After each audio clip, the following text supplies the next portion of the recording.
So, what I know I want to do is I want to establish a foundation that supports the basic needs of local organizations in the city of Coatesville, but I also want to give opportunities for them to continue to receive additional funding through meaningful projects and initiatives that they decide to do in collaboration through really great partnerships with other organizations that are servicing the city of Coatesville and the families in it. So you have organizations that kind of do that, but the grants, the money and the donations that those organizations are giving are really going towards those projects and initiatives. And those projects and initiatives that these organizations are creating to receive that funding, literally they have to create it, which means they're having to come up with things and hopefully, manage to finesse it so that they can get some of the grant money to cover some essential basic costs outside of the specific program or grant. But these grants are requiring organizations to create initiatives and projects in addition to the work that they're already doing, in addition to the needs that they already have, just to receive that funding. My foundation is going to help organizations secure funding that's going to cover their costs of staffing, rent, utilities, like whatever their basic operational budgets are. It's going to go percentages. It'll, if not 100% of their budgeting needs, it'll cover a good percentage so that um their fixation and strategic movement and action plans that they're creating aren't oriented at, we need to make sure we can pay our rent next month. Instead, they can put their focus on, how do we expand what we're doing now that all of those things are, all of the basic things that we actually need that are essential to the work that we're doing are now covered. Now we can put our focus in areas that allow us to expand our approach, that allows us to increase our impact. If we can secure the staff we need to do this project with funding, then we'll be able to do that project. Instead, organizations are having to stretch their funding to pay for staff to cover the costs of basically, you have to come out of pocket. I was trying to find a better way to communicate that. Organizations are having to come out of pocket to pay for programs that another grant is going to help them fund. And that, in my opinion, is backwards. Now, obviously, most people, when they're applying for a grant, they will factor in these costs.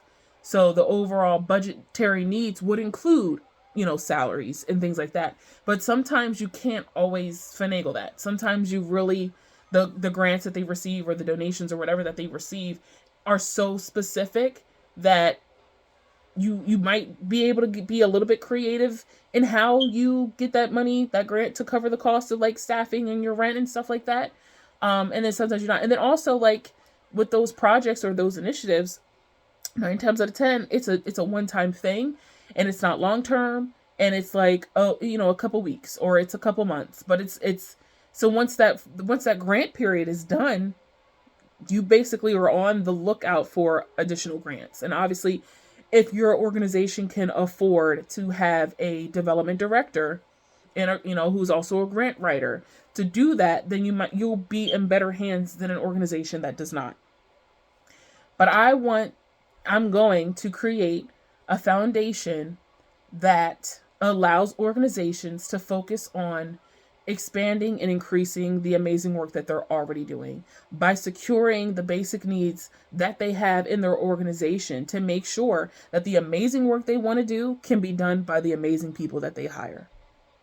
And that's how you create sustainable resources. And that's just one part of it. I'll say that. That's one part of creating sustainable resources. There's all these amazing initiatives, resources, programs, ideas, and things that highlight the things that are missing in communities such as Coatesville. And unfortunately, they're short-lived because of funding. And 9 times out of 10, it's not so much the funding to provide the resources, it's the funding to pay for the staff to do it, And then you have a lot of people who are very passionate, they're very talented, and they are loyal until they can't afford to stay loyal and just work for breadcrumbs. Because let's be honest, some of these nonprofit jobs really don't pay what they need to be paying, and people cannot survive off of that. And so you have these people who have been sacrificing their income because they have been supporting a cause that's important to them. And I want to change that dynamic so that organizations and initiatives, programs, the like, that all of these efforts are not done in vain. And when you have a great team of people who are inspired and motivated to do the work, that these organizations can pay them well to do it. So that's what the focus is going to be. And then in addition to all of that, like securing that, there'll be other opportunities that encourage collaborative partnerships for organizations to work together in an initiative or a program based off of what they want to do. I don't really want to dictate that. It's about encouraging and promoting partnerships and meaningful collaborations that encourage people to work together with the understanding that they are not, and hopefully no longer, will have to compete for funding, especially to provide their own resources. Because if you have organizations that are like, we'll give you this funding, but you need to partner with somebody else and create a project that, goes with this. It's like, okay, so we're already doing like 5 amazing things that we're running out of, money for. We don't have the staffing for. So we really need that $30,000, but come to find that the $30,000 that we would easily be able to get approved for, because we're such an amazing organization, that funding has to go to another new initiative that we have to create in order to receive it. And so that's when the organization has to make a decision. Do we sacrifice our time and our resources to pull this off just to get $30,000 that's not even going to go towards our annual budget? Or do we figure out a way to utilize that, secure things, and hopefully it brings in more money in the future? But, I don't want to get into the weeds about it, but those are the kind of conversations that I really want to help alleviate.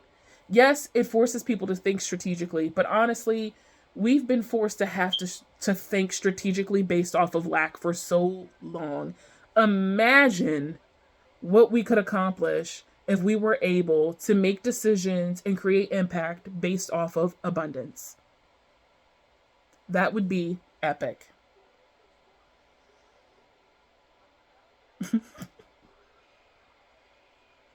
You'll know why I'm giggling, depending on when I post this. But that's just a little sneak peek. Anyway, this is Mrs. Evers signing off.